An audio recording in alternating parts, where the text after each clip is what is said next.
Oi, tudo bem? Começamos agora o Conversando Evangelho, o estudo semanal do Evangelho segundo o Espiritismo, tradução Guilhom Ribeiro. O estudo de hoje é o número 38, capítulo 10. Bem-aventurados os que são misericordiosos. Itens 1, 4, 7, 8 e 16 a 18. Misericórdia, sacrifício e indulgência. Em nome da Casa Virtual Luz Espírita Caville, agradecemos a presença do Ney, do Josimar, da Michele e da Maria Rita. Convidamos nosso amigo Ney para fazer a prece inicial. Querido Mestre Jesus, rogamos a vossa permissão para iniciar nossas atividades, dando graça à sua benevolência, ao seu amor e amparo a toda a nossa equipe. Deus, nosso Pai, estamos mais uma vez aqui nesse ambiente virtual para podermos aprender mais um pouco sobre a mensagem do plano maior. Possamos todos nos colocarmos à disposição dos amigos benfeitores para que as lições que aqui vamos receber tocar no fundo de nossas almas e em nossos corações. Que Jesus, nosso modelo e mestre, continue a iluminar os nossos coordenadores encarnados e desencarnados e nos enseje grandes lições para o nosso crescimento. Pedimos ao Pai que nos proporcione segurança e equilíbrio e que, ao tomarmos ciência de novas verdades, possamos colocá-la rapidamente em prática. Que Deus nos abençoe, agora e sempre, que assim seja.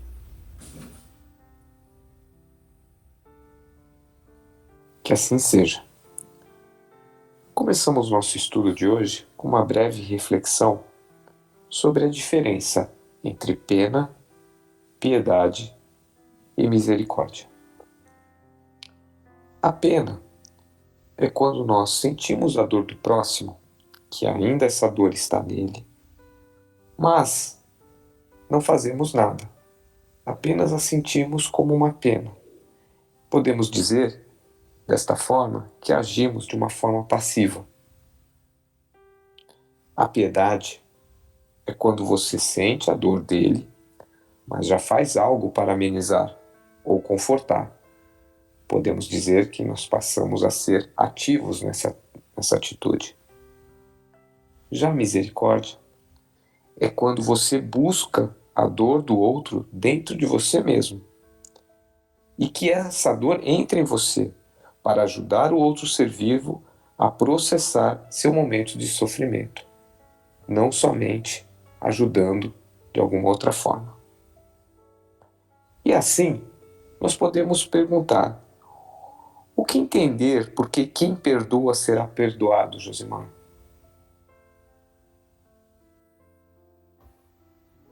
Boa noite, meu povo.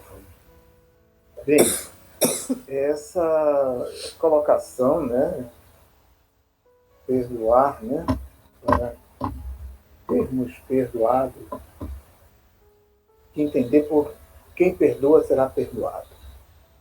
É comum a gente compreender essa colocação como se Deus fosse perdoar as nossas ofensas, né? Mas se nós nos propusermos a pensar um pouco, nós vamos compreender que Deus, os nossos erros, as nossas ofensas não abalam a Deus de forma alguma, né? porque somente aquele que se ofende é quem pode perdoar. As nossas ofensas não atingem a Deus, ele realmente não precisa, não pode nos perdoar, porque ele não se sente ofendido. A colocação fala com relação aos nossos irmãos, né? Por isso, Jesus, no Evangelho, nos aconselha que nós corremos e façamos as pazes com os nossos inimigos, enquanto estamos aqui caminhando ao lado deles. Então, a preocupação dessa colocação é de que nós não desperdicemos esse momento e levemos esse aborrecimento, essa contenda, para um plano, para o plano espiritual. Muitas vezes as obsessões ocorrem exatamente por falta de um simples perdão, de uma simples palavra de compreensão, uma palavra amiga, né? Diz você criar a oportunidade para que aquele que lhe agrediu possa se justificar e você apresentar a sua compreensão. Afinal de contas, nós não somos infalíveis, né? Quantas vezes nós já agredimos sem querer, involuntariamente, às vezes até, aquelas pessoas que nos cercam. Então, a questão de perdoar para que sejamos perdoados é para que nós não levemos essa contenda para o plano espiritual e tenhamos mais tarde, né, que passar por encarnações e encarnações a fim de desfazer o que um simples aperto de mão, um simples abraço poderia ter evitado.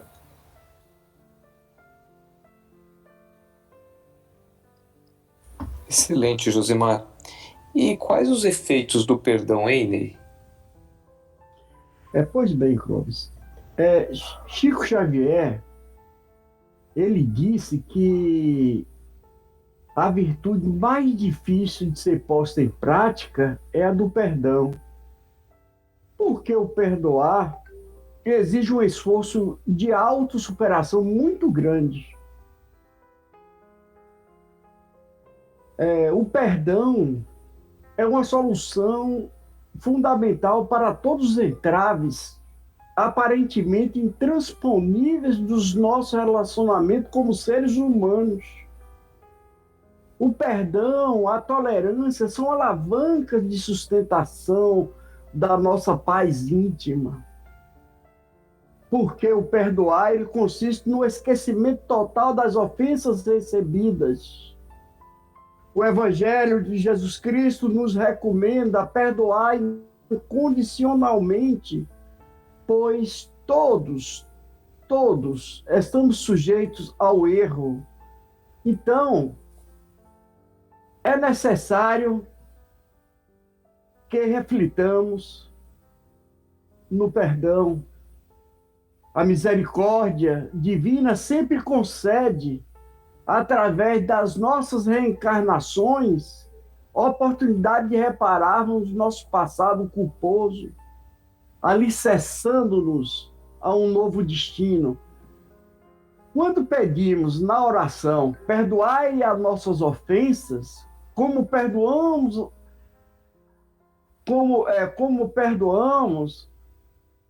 as nossas ofensas, estamos assumindo o compromisso de esquecer, sem restrições ou imposições, de todas as ofensas recebidas.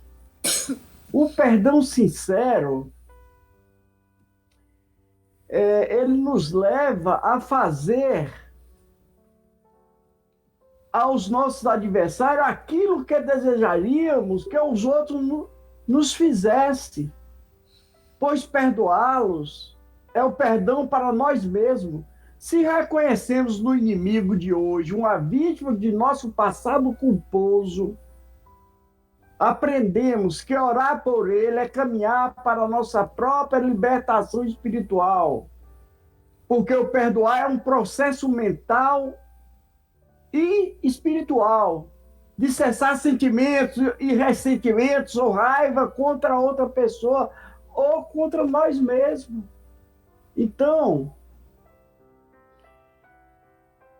tudo isso decorrente da nossa forma de ser, das ofensas, e saber a diferença entre os erros ou fracassos, ou cessar exigência de castigo ou de restituição dos ataques que nós sofremos.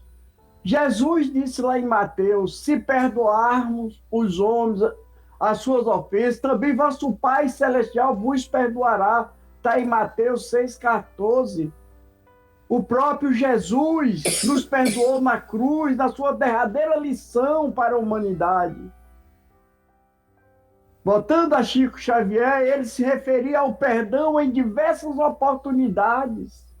Mas na hora da cruz, padecendo toda espécie de humilhação, o ensinamento foi gravado a fogo na consciência da humanidade, porque perdoar pode ser considerado simplesmente em termos dos sentimentos de pessoas que perdoam ou em termos de relacionamento entre o que perdoa e a pessoa perdoada.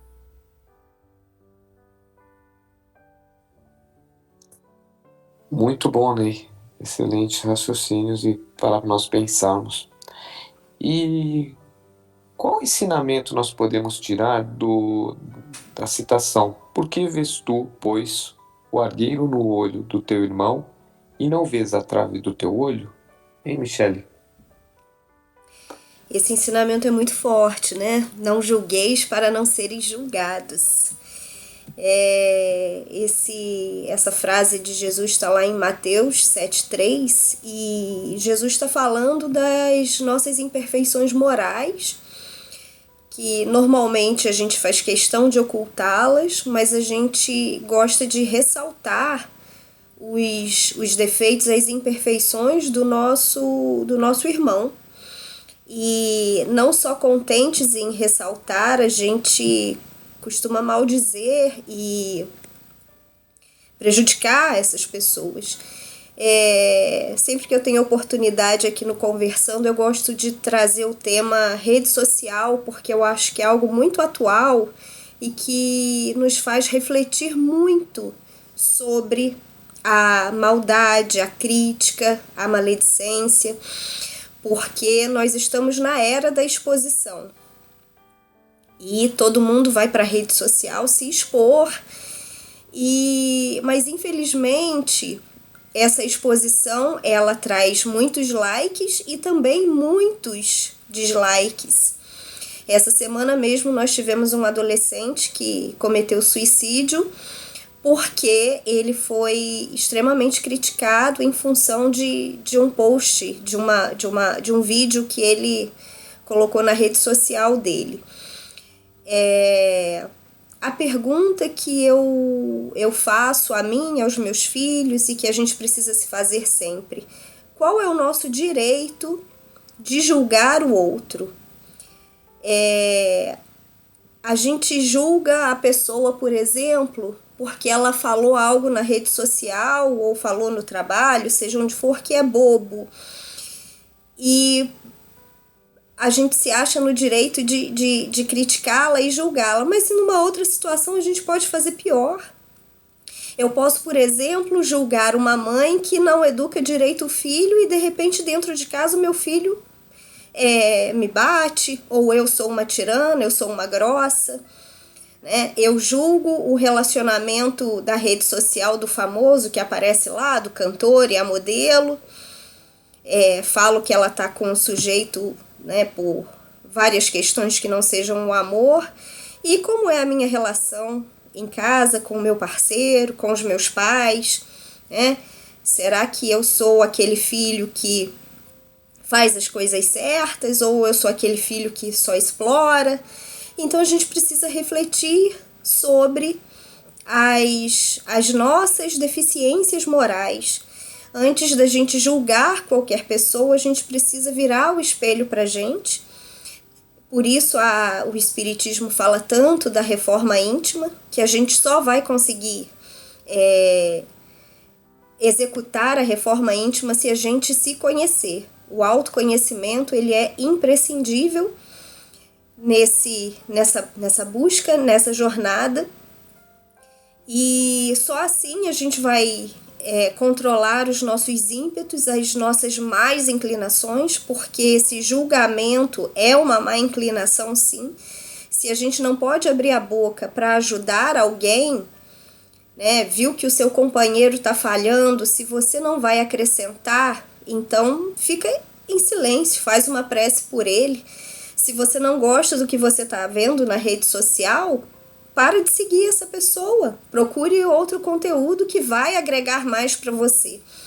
Mas desferir críticas maldosas e gratuitas não vai levar ninguém a lugar nenhum, pelo contrário, vai levar à culpa, ao desespero e até mesmo à morte, como a gente tem acompanhado aí, não só desse menino essa semana, mas de tantos outros que têm acontecido.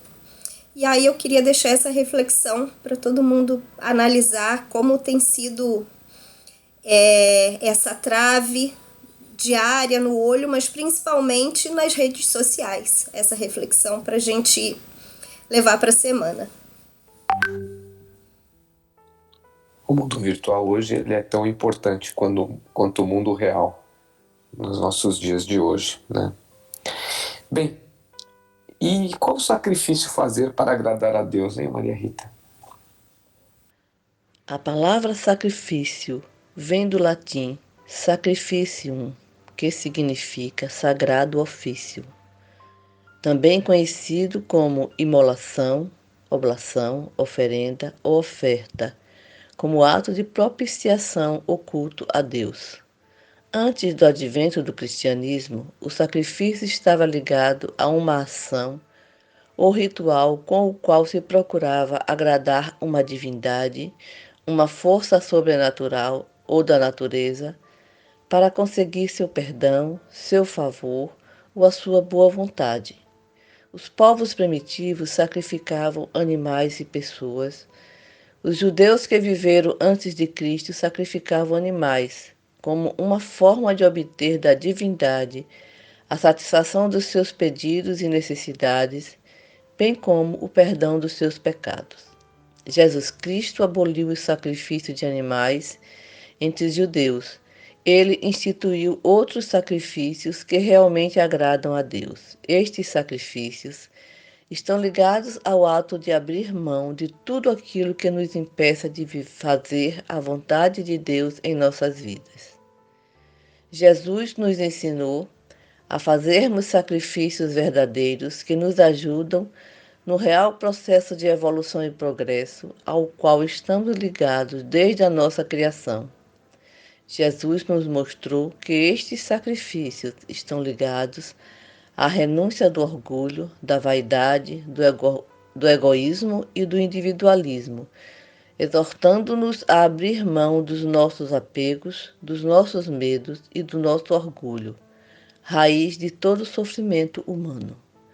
Amar a Deus acima de todas as coisas e ao próximo como a nós mesmos, e buscar primeiro o reino de Deus e sua justiça, confiando que todo o resto nos será dado por acréscimo, são verdadeiras regras de ouro ensinadas por Jesus para uma vida saudável, física, mental, emocional e espiritual.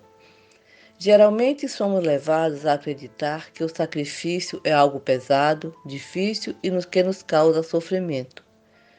Somos levados a acreditar que para ser sacrifício precisa vir acompanhado de sofrimento. Isso não é verdade.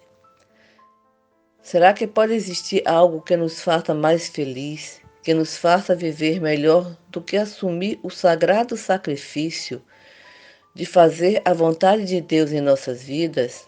Claro que não. É importante compreendermos que o sofrimento advindo do ato de sacrificar está muito mais ligado ao orgulho, ao medo e ao apego. O apego aos bens materiais, além daquilo que necessitamos para viver uma vida digna e saudável, e o medo de perdê-los que o acompanha, é o que nos causa sofrimento. O apego às pessoas, o desejo de possuí-las e dominá-las como se objetos fossem, e o medo de perdê-las é o que nos causa sofrimento. O apego ao nosso corpo material perecível e imutável, e o medo da doença, do envelhecimento e da morte é o que nos causa sofrimento. Então, que sofrimento pode advir do abrir mão de bens materiais que nos são supérfluos, do abrir mão de relacionamentos doentios e baseados na posse, no controle e no domínio? Claro que nenhum sofrimento. O sofrimento advém da nossa ignorância em relação à vida verdadeira e seus processos. Portanto, o sacrifício agradável a Deus é o sacrifício que nos ajuda a vencer o pecado, a doença e a morte. É o sacrifício de abrir mão de nossas imperfeições e de tudo aquilo que nos impede de fazer a sua divina vontade em nossas vidas. Excelente, Maria Rita. E, por fim, chegamos ao término aqui do nosso estudo. Obrigado a todos pela colaboração na noite de hoje. E pedimos para a nossa amiga Michele fazer a nossa prece de encerramento. Vamos elevar nossos pensamentos, serenar nossos corações. Deus nosso Pai, Jesus, Mestre amado, espiritualidade amiga, agradecemos pela oportunidade de mais um estudo na noite de hoje, agradecemos pelos aprendizados, pela companhia de amigos espirituais. Pedimos, Senhor, que nos proteja, nos abençoe, que nossos amigos espirituais estejam sempre com a gente, nos intuindo, nos orientando, para que possamos praticar a misericórdia, o perdão e que consigamos caminhar com retidão na senda do bem. Pedimos que abençoe a todas as pessoas que vão partilhar desse estudo conosco, todos aqueles que estão nos hospitais, que necessitam de apoio, de uma palavra amiga, de sustento e do seu amor, meu Pai. É isso que pedimos e agradecemos, que assim seja. Que assim seja. Que assim seja. Tenham todos uma boa semana. E até o próximo estudo. Fiquem com Deus.